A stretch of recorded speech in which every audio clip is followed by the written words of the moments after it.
All right, good afternoon or evening. It's kind of getting dark outside. Dr. Shankpotamus here. We're going to be working on the 2000 F250 again. I've got a video where I recently replaced the coolant overflow reservoir because it had a crack in it and was leaking. Also was leaking around the hose here, the tube. And I was very hopeful that was the only leak that I had. Put this in, filled it up, ran it for a while. Turns out there's more going on besides that crack in the reservoir. Leaking around the top of my radiator here. And these factory radiators have a aluminum core here, and then they have plastic ends on them. Much better when you replace this to replace this with one that's welded all the way through.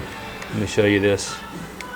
One that's aluminum core, aluminum cap, and a weld, not aluminum fold over with a plastic cap. These things tend to eventually give out. We're pushing 200,000 miles, so that's not too bad, I guess. We're going to go ahead and get this out and show you how you place your radiator. Fairly straightforward, actually, to get everything undone here, to get your brackets off here, lift the radiator out, put a new one in. One thing that was interesting in the manual, I thought, and this is actually what it says, just so you can see this. I thought it was kind of odd here. So, you know, get the radiator, oil cooler hoses off the radiator. They're on the back. I'll show them to you. But it doesn't even mention drain the radiator. So you can do it this way, take the oil cooler hoses off and have fluid start going everywhere, and then pull your lower hoses off and a big gush of fluid all over the place. Or you can undo the stopcock down here. I'll show you where it is, and let it drain at a normal rate for a little bit from up underneath. Yeah, I'll show you where it is right now. And that's going to be my plan. Okay, that's what I'm going to do. So we're going to be up and under here, right here. Driver's side, there's your drain cock, stop cock there. I'm going to get that opened up. Just let it drain on out. These are the coolers. There's two of them. I mean, these are the flows for your oil cooler that they refer to. On the 7.3, you're going to have these. Just unhook these. You've got two lower hoses down here too. Once the radiator's drained, I want to pop those off. That way we won't have quite so much fluid coming down all over me. And then we take the fan shroud and the fan off, and then you can get the radiator out easily and drop the other one back in. And we'll walk you through all this stuff. Another important thing that I've said before about this coolant, this stuff is and can be very deadly. It is mixed 50-50. It's a little bit better than just straight up full strength coolant, but that stuff contains something called ethylene glycol in it. Okay, you do not want to be taking in the ethylene glycol in any shape, form, or fashion. Only takes a small amount of ethylene glycol to do damage and to even kill you. So be very careful with that stuff. Be sure you dispose of it properly. The other thing is, because it's an ethylene glycol, it's got a glycol part to it. It's sweet, glycogen. Okay, it tastes very sweet. So the neighborhood pets, even the kids, are going to think that stuff is good because it tastes like sugar water. So definitely don't leave it out or any kind of open container where any of your pets or your neighbor's pets could get to it. They'll drink enough to kill them, no doubt about it. All right. Oh, the other fun, interesting fact about your ethylene glycol: if you do poison yourself, the good old-fashioned way to treat it is just get yourself drunk. I'd go to the hospital, let them do it for you, but IV ethanol gets you all drunk, and that helps take care of some of your problems. Anyway, let me go ahead and get everything out, and we'll get started with draining the radiator. While the radiator is draining, we'll get to work on the fan and the fan shroud up here. To give myself a little bit more room, they don't say anything about taking your reservoir off, actually, in the manual. But I think I can work easier in this space if I get the reservoir off. Technically, I guess we don't have to. You just undo it, get your bracket out, pull your hose off, and drop your other one in. But I think I can work a lot better with this reservoir here off. All right, we'll get started. All right, you can hear the radiator fluid, the coolant draining down there. Got it opened up. This is a new radiator that I got here from it was Performance. Might be hard to see them. There you go. I'll zoom in on that for you. There they are. Performance radiator. Okay. Sorry for the blurry part there on the camera. I dropped the camera, I dented my lens. I'm gonna have to buy a new one. So until I get a new one on there, it might have a few little blurry places when I zoom in, because now the lens is a little cattywampus. But you can see this one is aluminum on the top, up underneath here. Trust me, there's a weld you can see right there. This is welded all the way around, not just clamped. So from everything I've seen online, anything that's aluminum core and aluminum top and bottom and welded is going to be a better radiator for you. So that's why I went with this one. And they're really not that expensive. I mean, this one wasn't too much. Got it offline, got it shipped in a few days, straight from the company here, and good to go. So we'll get it put on. All right, so while I'm still draining on the bottom, I'm going to go ahead and start up top here. First thing to take off is this cover. Just I'm going to take it all the way off, just get it out of the way. You need to get it off over here so you can undo this bracket that's up underneath here.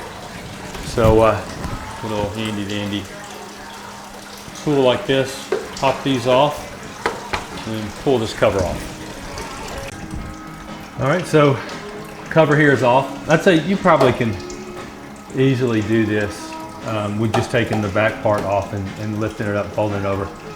Actually, I like having it out of the way completely. Then I can actually clean it, put it back in. So now we're gonna go after the brackets up here. Then our reservoir, we're almost done draining down there. You can hear it starting to slow down. And then we'll go after the fan shroud and the fan. By the way, too, 8mm on these little guys here, over there, and then the two that are holding down your reservoir in the back there. 8mm, that's what you're after. All right, so for some reason the audio failed on this one. I'm doing a blog audio. Anyway, the point here was to show you all how the rubber bumpers in there, the stoppers in there, they can get deteriorated, start to break, start to crack, start to fall apart. So just double check those. The ones I had on mine were still doing just fine, so I didn't replace them. But if they're cracked or really hard or brittle or something like that, go ahead and just replace those for the vibration bumpers there. All right, guys, thanks. All right, nothing that's really nice to have. I've seen on a couple of other videos where I've shown you guys, and girls, I guess. It's used for taking these hose clamps off. See that? Then it'll lock down here on the back. Has a little piece on top that you can use. Unlock it, all right? So flexible, reach way back in there. It's really good. These little bitty ones that are up here on top like this, you can hold those with a pair of pliers or something, squeeze them. I always did before I got this. But this little beauty makes it so easy to get to the big ones and get to the ones that are tucked back in there. So I'm gonna go ahead and take my top connection off right here from the reservoir. When you pull the reservoir back, there is another connection that's down underneath right here, as well as two screws that are down there. Get those screws off, disconnect that hose, pull your reservoir out. So the instructions, the manual, Ford manual didn't necessarily say you have to get that out, but so much easier to get this shroud right here out and your fan out with this reservoir out of your way. All right. Another little tool that's good to have. Get this light off. Whoops. There we go. Headlamp's in the way. Is this little guy, kind of reverse plier. See that? Hard to see. One side says tube, one side says hose. All right. Gets right in there. You're hard to get at hoses. You can just wedge it right in there, pop, and take your hose right off. I'm gonna get these hoses off. All right, so it's undone, it's off here. One correction, I think it makes much more sense. When I replaced the reservoir, and I disconnected my hose right here, but this hose goes to the bottom part of the radiator, so just take it off at the bottom there next to your large lower radiator hose. You only have one disconnect to do. Disconnect that and you can pick it back up, pull the whole thing out. So I'm gonna go down and take off my lower radiator hoses and we'll pull this out and we'll go to work on the, whoops, where is it? Shroud up here. Okay. All right, so we're up underneath here. The hoses are off, still draining there a little bit. You've got to take these cooler lines, whoops, sorry. Got to get these cooler lines off right here. 16, looks like it fits just fine. I'm gonna go with a 16. Best, these are flare nuts, okay? Best to use a flare nut wrench. Okay, not just a regular wrench when you're trying to get a hold of these bad boys and get them off. So I'm gonna go ahead and get these disconnected then we finally go after our shroud up there. All right, so the radiator's out. Something I want to show you that will probably save you a ton of time. You can see the fan is still in, okay?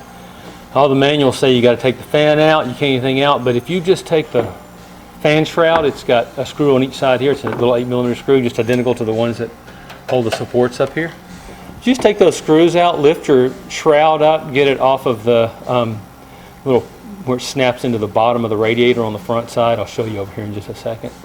Just lift it up and out, move it away from your radiator. The radiator comes right out, and you don't have to mess with your fan. Unless you got a good reason to be playing with this fan, they're kind of a pain in the fanny to get on and back off. And if you do take it off, it's a reverse thread, okay, for the fan. So it's not righty-tighty, lefty-loosey, it's lefty-tighty, righty-loosey, okay? Let me show you here on the radiator. I can show you on the new one because it's facing the right direction. These little tabs right here, this is where your fan shroud fits in. It sits right into there. So I'll get the new radiator right here and drop it down in and start hooking the hoses up, and we'll be good to go.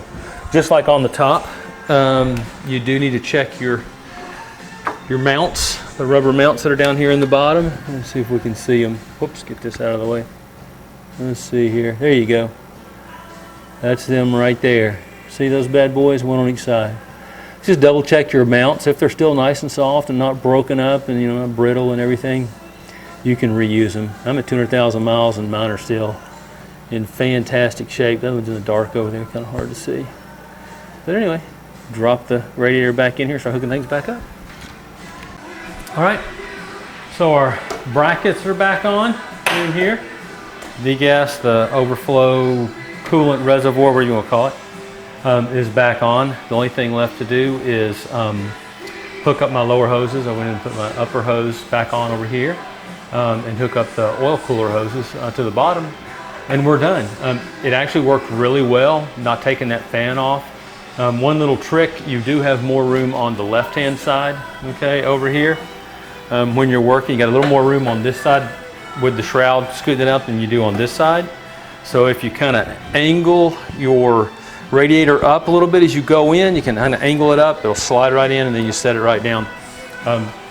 If your height is off up here at the top of the radiator, then just make sure that this peg is into the support at the bottom. Okay, if it's off, it'll sit real high. Looks like it doesn't fit, but it does. Get it on there, pop straight in. Okay, so I'm going to hook up the hoses on the bottom hoses, hook up the oil cooler, refill the radiator, and hopefully now I'm not leaking anymore. But it's Dr. Shankopotamus, 2000 F250 with the 7.3, by the way, in it. One of the best engines Ford ever put in the truck. And got a new radiator in. Thank y'all for watching.